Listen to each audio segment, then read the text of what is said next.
Hi everyone. I thought I'd make my first video log. This is probably my third one actually because the other ones have been too long.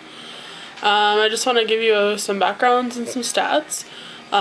So I'll start. I'm a 27-year-old female from Saskatchewan, Canada.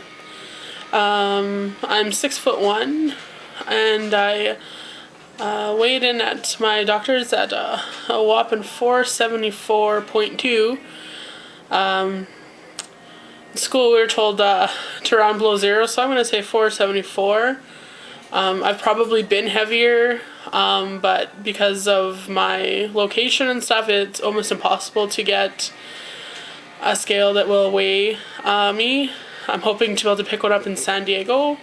I leave this morning at 3:30 a.m. for my flight to San Diego, and from San Diego I will go and see Dr. Aceves in Mexicali. I'm getting the VSG, vertical sleeve gastrectomy. I'm very, very excited, but obviously very, very scared all at the same time. For those of you who work in kilos, sorry, I'm 474 pounds or 215 kilos. For my doctor, my goal weight is around 190 pounds. I'm sure there's some wiggle room since I'm quite tall. That means I have about 280 pounds to lose, 284 pounds to lose. I'm a visual learner, so I kind of had to do some research today on how much that is. 284 pounds to lose is the equivalent of a 4.5 cubic foot Kenmore washing machine. And an additional 50 pounds as the washing machine only weighs 235 pounds. That's also the equivalent of 14 20-pound bags of potatoes. I find it amazing that I would have that much extra weight on me, because when I go to the grocery store, I can barely carry one 20-pound bag of potatoes around with me while I grocery shop. So I find it crazy that I have 14 of those strategically placed around my body to my benefit. I carry my weight pretty evenly. I'm big on top and bottom. I'm sure most of my weight though is carried in my thighs and my stomach. I don't really have a butt. I guess that was one of the things that I was graced with, was no ass. What else could I tell you guys? I had kind of a big list, and after 3 goes, I don't really know what really to say. I'm hoping to be able to keep this video log operating. I'll probably do one just before I go to the hospital, and then hopefully when I wake up in recovery, my fiance or my mom will be able to bring out the camera and just kind of let everyone know how I'm feeling. I've always been heavy. If I wasn't the heaviest kid, I was taller than everybody, so I always was made fun of. I never really fit in with anybody. My weight has definitely been a barrier to building friendships. Although I'm very outgoing and social, I will be the first one to crack a fat joke. I think it makes me more comfortable. I'm sure that it makes some people uncomfortable, but by cracking the first fat joke, it really limits how many jokes people will make about fat people. I have a good relationship with all of my family. I'm engaged. I'll be getting married this February coming up. We're planning to go to Punta Cana. I'm very, very, very excited. And on that note, I'm also very, very, very happy that I have a fiance who supports me through this and loves me. So I love you, baby, if I get the balls to upload this and you get to see it. I'm sorry that my hair and everything's kind of a mess. It's been a busy day getting packed and ready to go for this morning. I think my weight really spiraled out of control in 2001 when my dad passed away at home.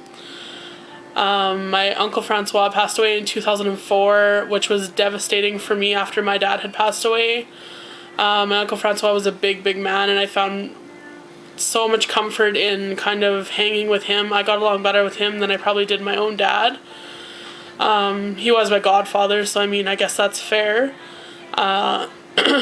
He meant the world to me. My dad meant the world to me too, but my uncle, being a very big man, really helped me fit in somewhere. I was able to model a lot of his behaviors. He just didn't care how people thought, he didn't care what people said or what people did or what they thought, or he lived his life the way he wanted to live it, and he lived it well. He was a happy man. And he told me a long time ago, Cheryl, get a grip on your weight loss. Obviously I didn't. So now I'm 474 pounds, which is 100 pounds heavier than I was in 2004. In 2004 I had went and seen a doctor. Sorry, it's really hard to talk into a camera. I did go see a doctor in 2004 for weight loss surgery. He was offering the gastric bypass, or the Rook and Y. However, due to his lack of experience and my weight gain, or my weight at that time, he told me I would only be eligible for an open surgery, which would have meant I was cut from my tits to my belly, which is something at 18, 19, 20 I wasn't interested in doing.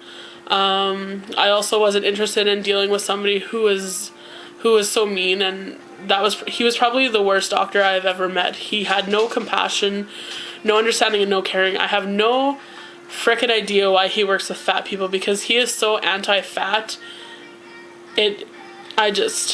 Oh my god, it was horrible, and I don't recommend him to anybody. Anyways, my weight really spiraled out of control. 2001, 2004, it just got worse, and I've steadily been gaining, a couple pounds here, a couple pounds there. I have went to the gym, and I am capable of losing the weight, but I pack it on, and I pack interest on too, so it's just not worth it to me. To keep fighting a losing battle. I believe that the sleeve is what is going to work for me. I picked the sleeve because I wasn't interested in the malabsorption aspect of the Rook and Y and the DS. I already have quite a big problem with my hemoglobin levels. My iron is very low, and I believe that something like the Rook and Y would only create a bigger problem for me. Yeah, anyways, hi everyone. That's kind of a rundown of my story. Hopefully it makes sense. See you after surgery.